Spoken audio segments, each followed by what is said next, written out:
Arm screamed through the ship like a dying animal and grabbed the nearest wall to stop himself from falling. The cargo vessel shook hard and sparks flew from the ceiling panels above his head. He had been an engineer on this ship for 8 months and he knew that sound. The main engine had just failed and they were going down.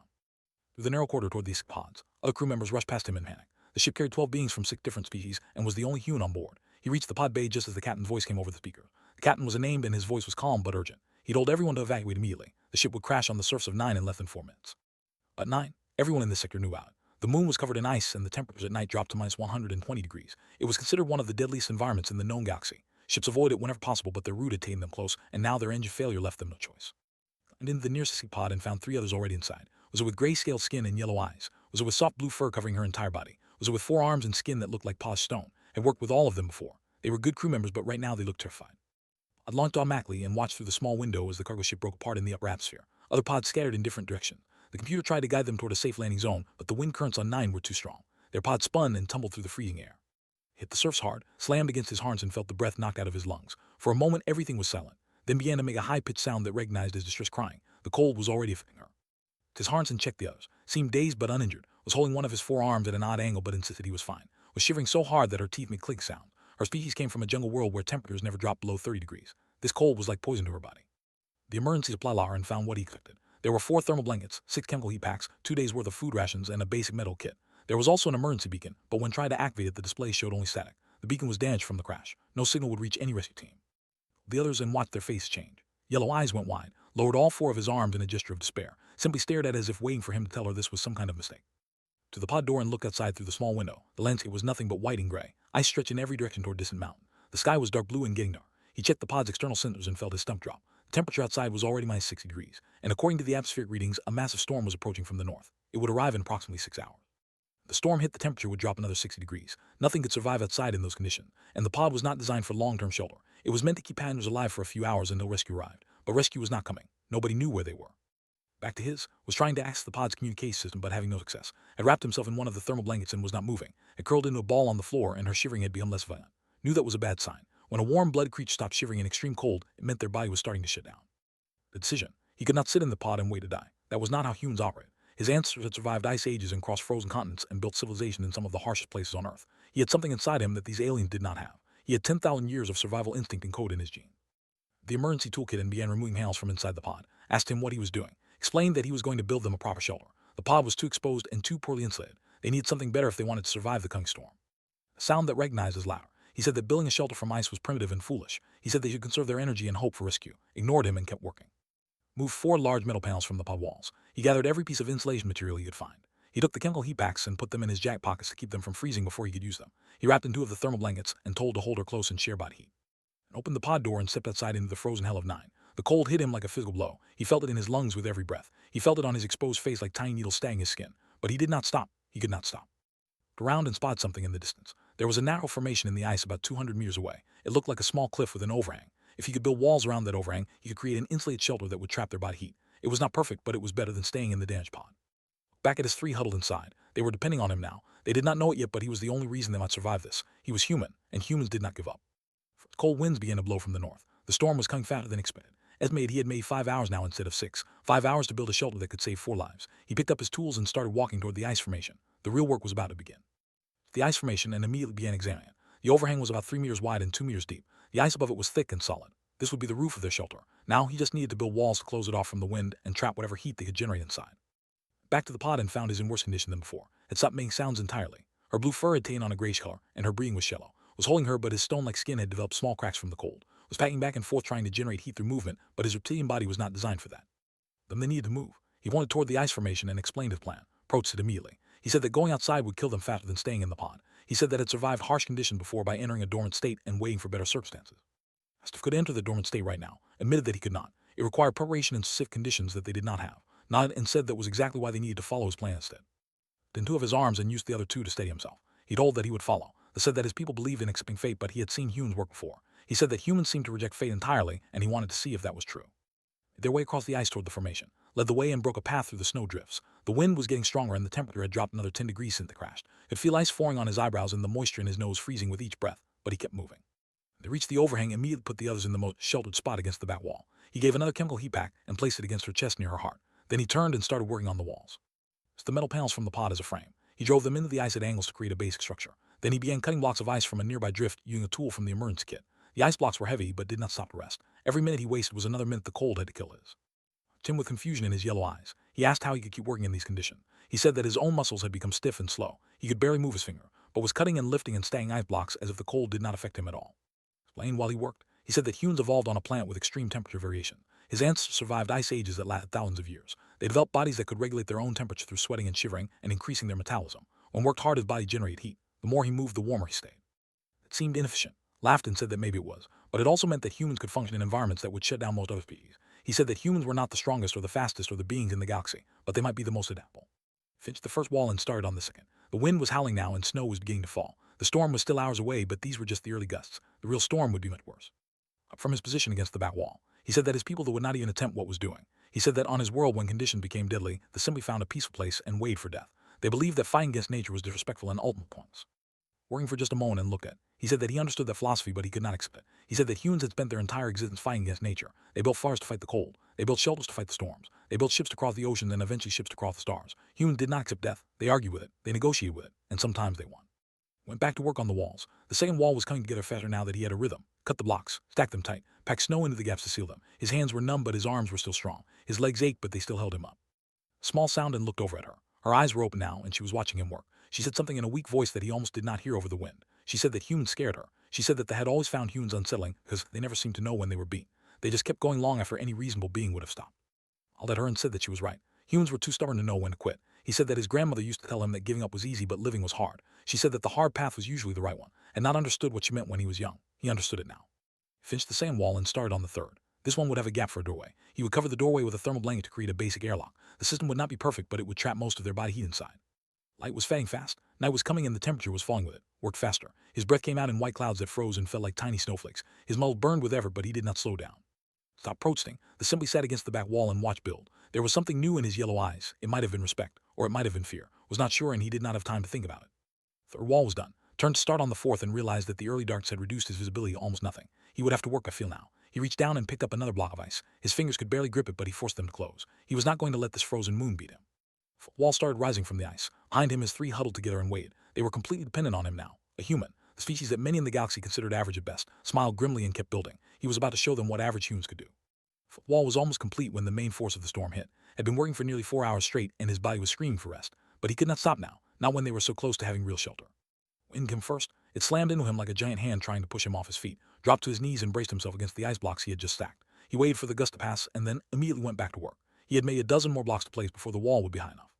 And him inside the partially enclosed shelter his were pressed together against the back wall. The 3 walls he had already built were blocking most of the wind, and the temperature inside was noticeably warmer than outside. Not warm by any real standard, but warm enough that they were not dying as quickly.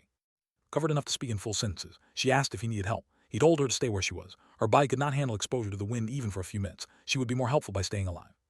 Another ice block and placed it on top of the wall. His arms shook with the effort. He had not eaten since before the crash, and his body was running on pure determination now. But determination had always been enough for humans. It had carried his species from caves to the stars. It would carry him through the night.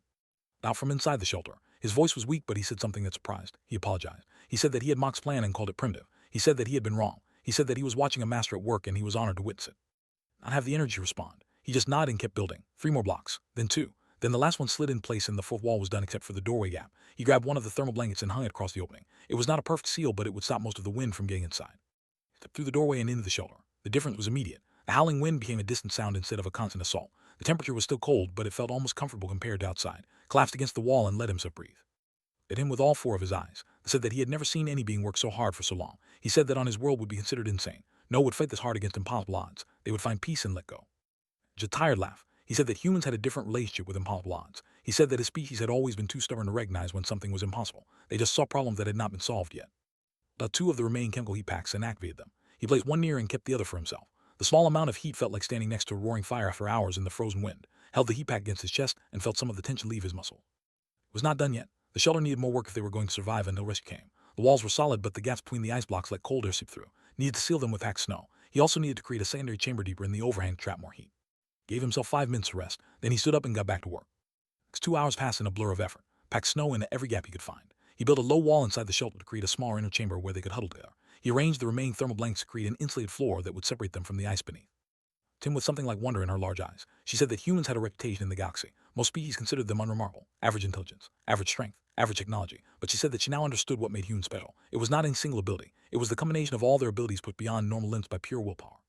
Sealing the last gap and sat down heavily. His hands were completely numb now and he could not feel his feet. Frostbite was setting in on his exposed skin. He would need medical treatment when they got off the moon, but that was a problem for Lair. Right now, the only thing that mattered was getting through the night. Storm raged outside their shelter. The wind screamed across the ice like a living thing trying to tear apart everything in its path. But inside their little cave of ice and metal, the 4 survivors sat together and shared their remaining body heat. Quietly, he said that when he was young, his elders taught him about the different species in the galaxy. They said that humans were newcomers who had barely achieved space travel. They said that humans were not important in the grand scheme of things. He said that he now knew his elders were wrong. A sound that might have been agreeing. He said that they had old stories about spirits of defiance, beings that refused to accept the natural order, beings that fought against the universe itself. He said that he had always thought the stories were myths. Now he was sitting next to one. His head, he said that he was not special. He said that any human would do the same thing in his situation. Humans did not know how to give up. It was not in their nature. They would keep fighting until they won or until they died trying. There was no middle ground. The temperature inside the shelter had stabilized. It was still below freezing, but it was warm enough that their bodies could survive. Checked on and found that her color was returning. The blue of her fur was bright again instead of gray. She would make it through the night.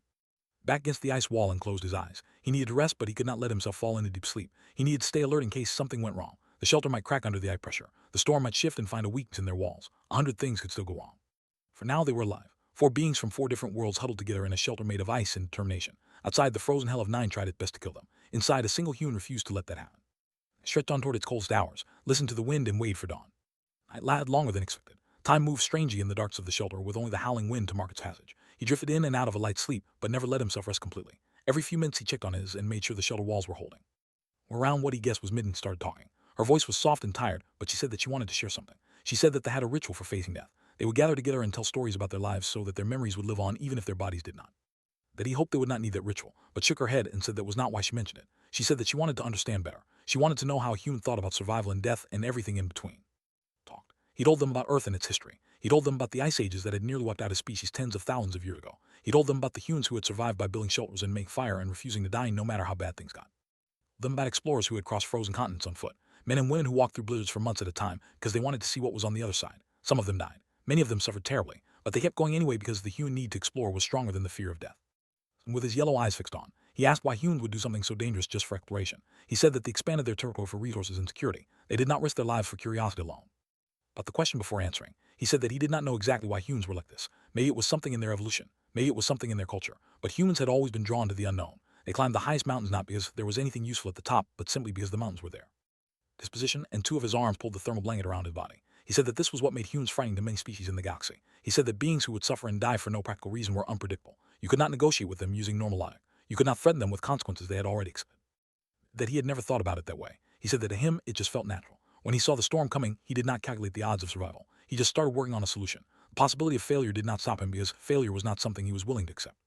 A crack echoed through the shelter and everyone went silent, jumped to his feet and examined the walls. One of the ice blocks in the 3rd wall had developed a fracture from the pressure of the storm winds outside. If it broke, the whole wall could collapse. Did not hesitate, grabbed the toolkit and moved toward the doorway, reached out and caught his arm. She asked him where he was going. He said that he needed to reinforce the wall from outside. The fracture was spreading and he could not fix it from inside. That going outside now would be suicide. The storm was at its peak. The temperature had dropped to minus 100 degrees or worse. Even a human could not survive long in those conditions. Then said that was probably right. Then he pushed through the thermal blanket and stepped outside into the storm. Cold hit him like nothing he had ever experienced. Every breath felt like inhaling broken glass. His skin burned and then went numb in a second. He could barely see through the drying snow, but he forced his eyes open and found the fracture in the wall. Worked as fast as his frozen fingers would allow. He backed snow into the crack and pressed it down hard. Then he found loose ice chunks nearby and wedged them against the wall to provide extra support. The wind tore at his clothing and tried to rip the heat from his body. He ignored it and kept working. Minutes passed, then 4. Knew he was approaching the limit of what his body could handle. His thoughts were becoming slow and confused. His movements were clumsy, but the wall was holding now. The fracture had stopped spreading. Pulled back through the doorway and collapsed on the floor of the shelter. His entire body was shaking violently as it tried to generate heat. Immediately covered him with blankets while activated the last chemical heat pack and pressed it against his chest. But at him with an expression could not read. They said that he had just witnessed something impossible. He said that should be dead, and he would have died within 60 seconds in those conditions, but had stayed outside for over 4 minutes and he was still alive. Not respond. His jaw was shaking too hard to form words. He just lay there under the blankets and let his body fight to warm itself. The shivering was painful, but it meant he was still alive. It meant his body was still fighting. Slowly over the next hour, his temperature returned to something close to normal. The shaking stopped. His thoughts cleared. He was exhausted beyond anything he had ever felt, but he was alive and so were his. At him with tears forming in her large eyes. She said that she would never forget what he did. She said that they had a tradition of honor debts that lasted across generations. She said that her family and her descendants would owe and his family forever. Slowly, he said that among them would now be remembered as something more than a person. He would be remembered as a force of nature, a spirit given physical form. And a weak smile. He said that he was just a guy who was too stubborn to let a frozen moon beat him. He said that there was nothing special about him. Any human would have done the same. Three aliens exchanged looks but said nothing. They knew better now. They had seen what humans were capable of, and they would make sure the rest of the galaxy knew too. The storm continued to rage, but inside the shelter 4 survivors waited for morning. They had made it through the worst of it. Now they just had to hold on until rescue arrived. Storm lasted for 2 full days, lost track of time somewhere in the middle of the second day. His body was running on almost no food and very little sleep, but he kept the shelter maintained. He kept checking on his. He kept them all alive through pure force of will. The wind finally stopped. It was so sudden that thought something was wrong. He had grown used to the constant howling sound. The silence that replaced it felt strange and almost frightening. He moved to the doorway and put aside the thermal blanket to look outside. I was clear for the first time since the crash. 2 pale suns hung low on the horizon and cast long shadows across the frozen landscape. The ice sparkled in the light like a field of scattered diamonds. It was beautiful in a way that made Chit stand beside him. Her recovery had been remarkable once the shelter warmed up enough. She looked out at the frozen world and said that she had never seen anything like it. Her was all green forests and warm rain. This place was the opposite of everything she knew, but she admitted that there was a harsh beauty to it. But he did not have time to appreciate the view. He needed to find a way to signal for rescue now that the storm had passed. The emergency beacon in the pod was damaged, but maybe he could repair it, or maybe he could find another way to attract attention. He was about to go back to the crashed pod when called out from inside the shelter. They said that he could hear something. Listened, and after a moment he heard it too, a distant humming sound that was growing louder. It was the sound of ship engines. Scrambled outside and looked up at the sky. A rescue shuttle was descending toward them from the east. It was designed with the distinctive angular shape and gray hull plating. Someone had found them. The shuttle landed about 50 meters from their shoulder, and the side hatch opened. 3 crew members emerged wearing heavy thermal suits. The leader was a female with dark gray scales and sharp, intelligent eyes. She introduced herself as captain of the rescue vessel. Looked at the 4 survivors and then at the shelter behind them. Her eyes went wide with surprise. She said that she had not expected to find anyone alive. 9 storms were legendary for their lethality. No species had ever survived one without heavy equipment and prepared shelter. Yet here were 4 beings standing in front of a structure made of ice and scrap metal. Forward and pointed at. He said that the human was responsible for their survival. He said that had built the shelter with his own hands in the hours before the storm hit. He said that had worked continuously in conditions that would have killed any in minutes. Looked at with new interest. She said that she knew humans had a reputation for endurance, but she had never seen proof of it until now. She asked how he had managed to survive outside long enough to build the shelter. Ogden said that he just kept moving. He said that humans generate body heat through physical activity. As long as he kept working, he stayed warm enough to function. It was not comfortable, but it was possible. And shook her head slowly. She said that she had served in the fleet for 30 years, and she had never heard of any species doing what it had done. She said that she would be filing a report with the Galactic Council recommending that humans be reclassified.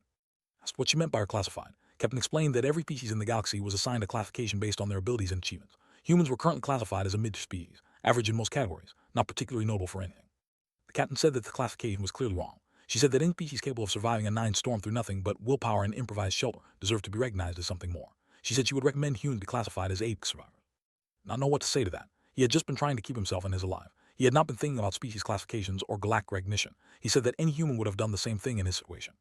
Soft sound that might have been louder. She said they kept saying that, but she was not sure he understood what it meant. She said that no other species would have done what he did. They would have tried to stay warm and hope for the best. They would have attempted hibernation even though it would not have worked. They would have accepted their fate and waited for death. Humans, she said, would look at an impossible situation and decide to build their way out of it. For the first time since the rescue ship arrived, he said that among his people would be honored for generations. He said that they believed in spirits of defiance who challenged the universe itself. He said that those spirits were always portrayed as mythical beings with incredible powers. Now said he understood that the spirits were real. They just looked like ordinary humans. Led them to the rescue shuttle and they lifted off from the frozen surface of 9, sat by a window and watched the ice moon shrink below them. His shelter was still visible for a few moments, a small dark shape against all the white, then it was gone. Weeks later received a message at his new posting. The Galactic Council had reviewed Captain's report and accepted her recommendation. Humans were officially reclassified as apex survivors. The message included a note from the Council. It said that humans had always been underestimated because they did not excel in any single area, but the events on 9 had demonstrated something important. Humans did not need to be the best at anything. They just needed to refuse to give up, and that the Charon wrote was perhaps the most valuable ability of all. The message and then put it away. He had work to do on his new ship. There were systems to maintain and problems to solve. That was what engineers did. That was what humans did. At his window, the stars stretched endlessly in every direction. Somewhere out there were more challenges waiting, more impossible situations, more frozen hells that would test the limits of survival. Alden got back to work. He was ready for whatever came next.